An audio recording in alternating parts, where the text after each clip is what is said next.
All right, so now we are going to identify your target role and scope of responsibilities as a chief of staff. So let's get started. What title do you have? So I actually argue to add a title in addition to the chief of staff term. So for example, it would be manager, comma, chief of staff, or director, comma, chief of staff, VP, comma, chief of staff.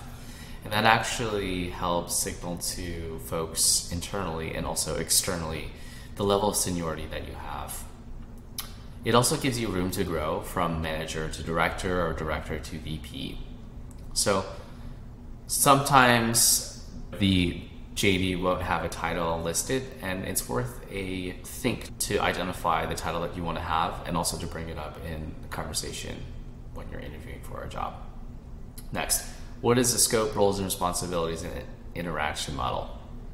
So again, think about the types of activities you really like doing. Think about your zone of genius and identify the roles and responsibilities that place you in that zone of genius, things that you like doing and you want to be doing.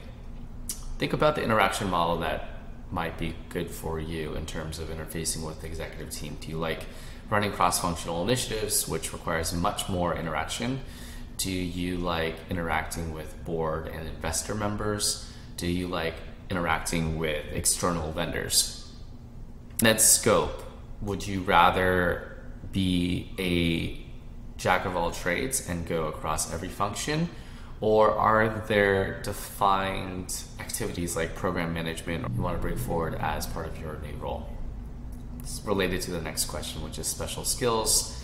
Are there specific activities and domain expertise that you will use in your day-to-day job? Again, it might be related to program management or strategy or communications or change management. Take a look at the skills assessment that you did before. Look at your past experience and whether it's in marketing or sales or product. Think about which experiences you want to bring forward as a chief of staff. Next, is a role mostly dedicated to your leader only, or are there intersections with other senior executives?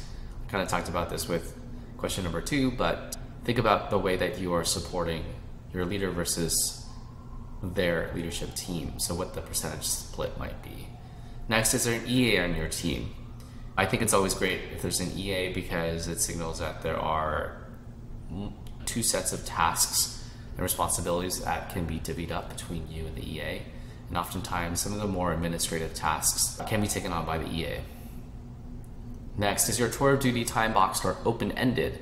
This is where you want to think about whether you are staying in the role for an extended amount of time, or is it really a 18 to 24 month time period which you have a clear path to exiting the role into a director level position?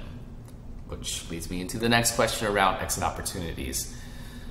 Think about the ways that you can exit from this chief of staff job and take on an opportunity that was really attractive to you, whether it's VC, private equity, management consulting, starting your own company.